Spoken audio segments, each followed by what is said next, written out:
Assalamualaikum warahmatullahi wabarakatuh. Alhamdulillahirrabbilalamin. Wassalatu wassalamu ala sayyidina Muhammadin wa ala alihi wa sahbihi ajma'in. Amma ba'du. Apa kabar anakku sekalian? Semoga kabar kalian di rumah baik-baik saja dan selalu mendapatkan lindungan dari Allah Subhanahu wa taala. Kita berjumpa lagi dalam materi pendidikan agama Islam. Hari ini kita akan bahas yaitu berbuat baik, hormat dan patuh kepada orang tua dan guru. Seperti biasa, sebelum pelajaran kita mulai, mari kita sama-sama berdoa. Semoga apa yang kita pelajari pada hari ini selalu mendapatkan ilmu yang bermanfaat, baik di dunia maupun di akhirat. Kita berdoa dengan membaca surat Al-Fatihah. Al-Fatihah. A'udzu billahi minasy syaithanir rajim.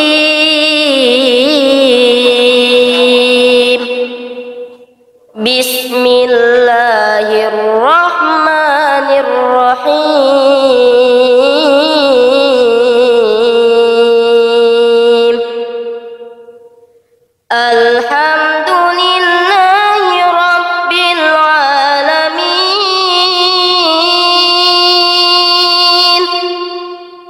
Ar-Rahmanir Rahim.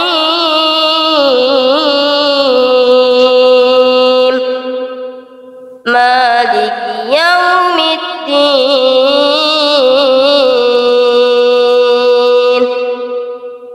Iyyaka na'budu wa iyyaka nasta'in. Ihdinas siratal mustaqim. Siratal ladzina an'amta 'alaihim ghairil maghdubi 'alaihim waladdallin.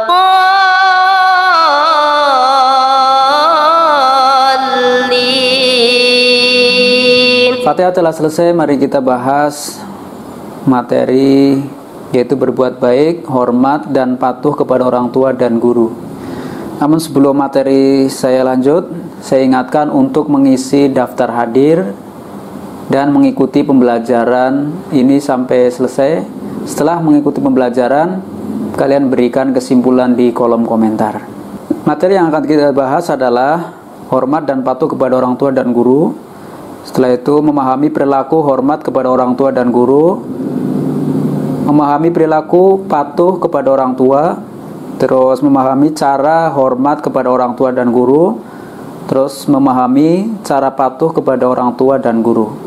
Yang terakhir adalah sikap mulia, yaitu memahami, patuh dan berbakti kepada orang tua. Terus yang kedua adalah memahami dan patuh kepada guru. Baiklah anakku sekalian, kita bahas hormat dan patuh kepada orang tua. Islam mengatur hubungan antara orang tua terhadap anak, termasuk tata cara pergaulannya. Antara orang tua dan anak masing-masing memiliki hak dan kewajiban yang diatur dalam Islam. Di antara kewajiban orang tua terhadap anak adalah merawat dan mendidik dengan sebaik-baiknya sesuai syariat Islam. Proses pendidikan di lingkungan keluarga sangat berpengaruh terhadap perkembangan mental dan spiritual anak. Oleh karena itu, orang tua harus memberikan pendidikan yang terbaik bagi anak-anaknya. Dalam Islam, kedua orang tua memiliki kedudukan yang tinggi. Setiap anak diwajibkan untuk berbuat baik kepada kedua orang tua atau birrul walidain. Birrul walidain juga diartikan sebagai berbakti kepada kedua orang tua. Perilaku menghormati dan mematuhi nasihat-nasihatnya termasuk birrul walidain. Seorang anak wajib menghormati dan mematuhi semua nasihat orang tua selama keduanya tidak memerintahkan kemaksiatan atau kemusyrikan. Jadi semuanya harus dilakukan apabila perintah itu tidak bertentangan dengan ajaran Islam. Bahkan seorang anak tetap harus hormat kepada kedua orang tua meskipun mereka itu seorang kafir atau beda agama dengan kita. Contoh, kalian beragama Islam, orang tuanya beragama non-muslim, maka kalian berkewajiban menghormati dan patuh kepada mereka. Yang selanjutnya adalah kewajiban menghormati dan mematuhi orang tua termaktub dalam Al-Quran. Ada banyak ayat yang berbicara tentang hal ini. Di antaranya adalah surat An-Nisa ayat 36. A'udzubillahi minasyaitonirrajim. Wa'budullaha wa la tusyriku bihi syai'a wa bil walidaini ihsana wa bidil qurba wal yatama wal masakin wal jari dil qurba wal jaril junubi was sahibi bil jambi wa ibnis sabil wa ma malakat aymanukum innallaha la yuhibbu man kana mukhtalan fakhura. Artinya, dan sembahlah Allah dan janganlah kamu mempersekutukannya dengan sesuatu apapun, dan berbuat baiklah kepada kedua orang tua, karib kerabat, anak-anak yatim, orang-orang miskin, tetangga dekat dan tetangga jauh, teman sejawat, ibnu sabil, dan hamba sahaya yang kamu miliki. Sungguh Allah tidak menyukai orang-orang yang sombong dan membanggakan diri. Quran Surat An-Nisa ayat 36. Dari ayat di atas dapat diketahui bahwa perintah berbuat baik kepada kedua orang tua merupakan perintah langsung dari Allah. Perintah berbuat baik kepada kedua orang tua diletakkan setelah perintah untuk menyembah Allah Subhanahu wa taala dan larangan syirik. Ini menunjukkan bahwa berbakti kepada kedua orang tua adalah merupakan suatu kewajiban yang harus kalian lakukan. Tadi di ayat bahwa perintah berbuat baik kepada kedua orang tua disejajarkan dengan perintah untuk menyembah Allah dan untuk tidak berbuat syirik. Disejajarkan setelah perintah Allah agar menyembah Allah, lalu berikutnya adalah agar berbuat baik kepada kedua orang tua. Dalam sebuah hadis riwayat Muslim, Rasulullah SAW bersabda yang artinya, dia celaka, dia celaka, dia celaka. Lalu beliau ditanya, jadi Rasulullah itu sampai mengucapkan 3 kali, dia celaka, dia celaka, dia celaka. Lalu para sahabat bertanya, ya, siapakah yang celaka ya Rasulullah? Jawab Nabi SAW, barang siapa yang mendapati kedua orang tuanya dalam usia lanjut atau salah satu dari keduanya, tetapi dia tidak berusaha masuk surga dengan berusaha berbakti kepadanya dengan sebaik-baiknya. Hadis Sahih Muslim. Dalam hadis di atas menerangkan bahwa perilaku durhaka kepada orang tua atau uqudul walidain merupakan dosa besar. Seorang anak yang durhaka kepada orang tuanya akan sengsara hidupnya, baik di dunia ini maupun di akhirat kelak.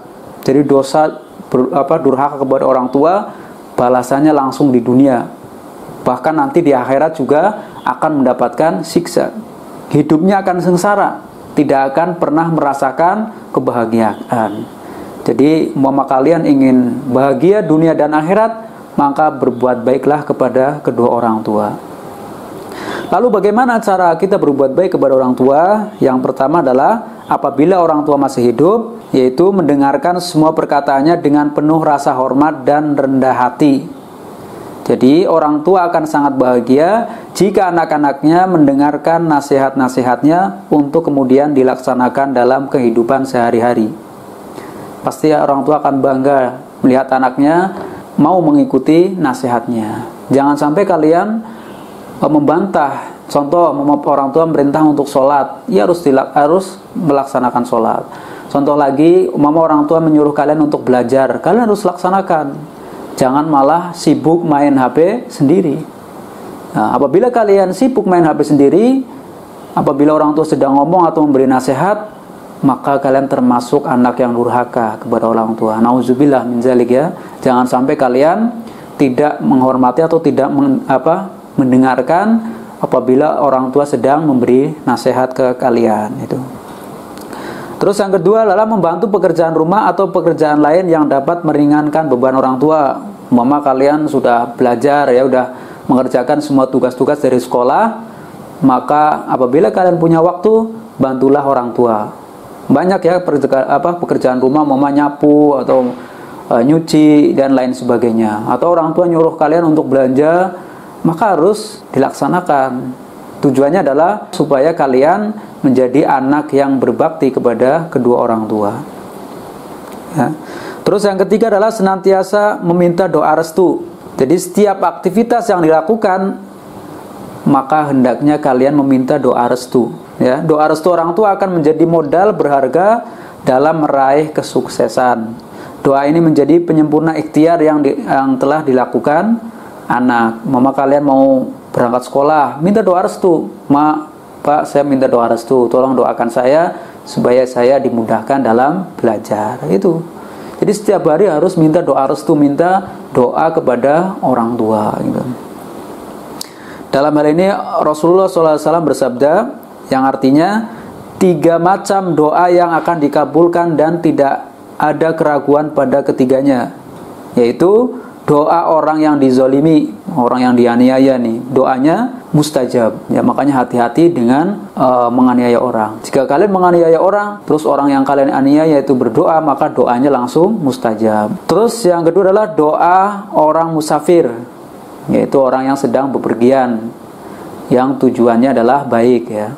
Dan yang ketiga adalah doa orang tua kepada anaknya. Jadi doa orang tua itu seperti doa Rasulullah kepada umatnya, pasti diijabah oleh Allah Subhanahu wa taala. Maka kalian jangan bosan-bosannya untuk selalu setiap hari untuk meminta doa atau agar minta didoakan oleh orang tua kalian, mumpung orang tua kalian masih hidup. Terus yang kedua adalah jika orang tua sudah meninggal, maka cara menghormati dan mematuhinya adalah yang pertama, menyambung tali silaturahim dengan kerabat dan sahabat orang tua. Mama kalian punya orang tua sudah meninggal, lah orang tua kalian itu punya sahabat, ya maka sambung terus tali silaturahimnya, jangan sampai terputus. Ya, yang kedua adalah melanjutkan cita-cita orang tua. Ya, mama orang tua punya cita-cita nih, maka kalian harus bisa melanjutkan. Ya, tentunya cita-cita mulia ya, bukan cita-cita yang tidak baik. Yang ketiga adalah mendoakan ayah dan ibu dengan meminta ampunan kepada Allah. Kenapa? Karena doa anak kepada orang tua akan menjadi ladang pahala yang tiada terputus baginya di dalam kubur. Sebab hanya doa anak soleh yang tersedia mendoakan orang tuanya. Jadi kalau mama orang tua kalian sudah meninggal, setiap hari harus didoakan. Itu adalah salah satu modal orang tua kalian yang masih tersisa, yaitu doa anak soleh kepada anaknya. Itu doanya kalian sudah hafal ya, Robbi firli wali walidaya warhamhuma kama robbayani shaghira. Terus yang selanjutnya adalah hormat dan patuh kepada guru ya. Guru berjasa besar dalam mendidik dan mengajar kita sejak usia dini. Berkat jasa guru kita bisa membaca, menghitung ya, dan lain sebagainya. Semua itu jasa guru. Mereka tak kenal lelah dalam mengajar dan mendidik murid-muridnya. Tidak hanya itu, guru juga menjadi teladan dalam menanamkan akhlak mulia bagi murid-muridnya. Guru selalu memberikan motivasi, arahan dan nasihat kepada murid-muridnya. Harapannya agar semua muridnya menjadi anak yang sukses. Gitu. Jadi guru itu jasanya sangat luar biasa, sangat besar. Maka sudah sepantasnya, sudah sewajarnya kalian hormat dan patuh kepada guru ya. Guru tidak minta dibalas, semua itu dilakukan agar murid-muridnya itu menjadi anak yang sukses. Jadi tanpa bimbingan dan didikannya, kita tidak akan bisa membedakan mana yang benar, mana yang salah, mana yang halal dan yang haram. Jasa guru tidak bisa dinilai dengan materi. Berkat jasa gurulah kita menjadi orang berilmu. Dengan bekal ilmu, kita bisa menjalani kehidupan dengan tenang dan terarah. Inilah kebaikan-kebaikan seorang guru kepada murid-muridnya. Jadi begitu besar jasa seorang guru. Makanya guru itu disejajarkan dengan orang tua kita. Ya, jadi orang tua kalian yang kedua adalah ya seorang guru. Lalu bagaimana cara menghormati guru? Yang pertama adalah menyapa dan mengucapkan salam saat bertemu. Jadi mama kalian bertemu di jalan atau di sekolah ya, harus mengucapkan salam terlebih dahulu, harus menyapa terlebih dahulu, gitu ya. Terus yang kedua adalah mendengarkan dan menyimak dengan baik semua perkataannya. Jadi mama guru sedang menerangkan, ya kalian harus mendengarkan dengan baik. Tidak boleh bicara sendiri, ngobrol sendiri. Itu namanya tidak hormat kepada guru. Terus yang ketiga adalah mengikuti pelajaran dengan penuh semangat. Seorang murid memiliki motivasi yang kuat dalam mengikuti pelajaran ya, sehingga semua pelajaran yang diberikan guru akan diikuti dengan penuh semangat. Ya. Yang keempat adalah memandang guru dengan pandangan penuh rasa hormat atau takzim. Ya. Saat berhadapan dengan guru, seorang murid hendaknya menatap gurunya penuh hormat dan memberikan perhatian terhadap perkataan guru, mencatat jika diperlukan. Jadi, mama guru sedang memberikan pelajaran, maka kalian tidak boleh sibuk ngobrol sendiri, itu namanya kurang sopan ya. Yang kelima adalah hendaklah duduk di hadapan guru dengan sopan dan tenang, tidak lari ke sana kemari ya. Tuh. Jadi harus tenang apabila guru sedang menerangkan. Perhatikan pandangan ke depan, itu namanya menghormati dan menghargai seorang guru. Dalam hal ini Imam Sufyan Ats-Tsauri rahimahullah berkata, bila kamu melihat ada anak muda yang bercakap-cakap padahal sang guru sedang menyampaikan ilmu, maka berputus asalah dari kebaikan karena dia sedikit rasa malunya. Jadi tidak ada kebaikan ya, guru sedang mengajarkan ilmu terus kalian ngomong sendiri atau bercakap-cakap sendiri dengan teman, maka akan terputus kebaikan itu. Jadi ilmunya tidak manfaat dan barokah. Kenapa? Karena kalian tidak menghormati dan menghargai seorang guru itu. Mungkin itu yang bisa saya sampaikan. Apabila banyak kesalahan saya mohon maaf. Dan saya ingatkan lagi untuk mengisi daftar hadir di kolom komentar dan mengikuti pelajaran ini sampai selesai. Ya, setelah itu kalian berikan kesimpulan. Nah, untuk kisah Imam Syafi'i menghormati guru, nanti saya akan membuat video berikutnya. Nanti linknya saya akan taruh di kolom deskripsi. Sekian saya akhiri. Assalamualaikum warahmatullahi wabarakatuh.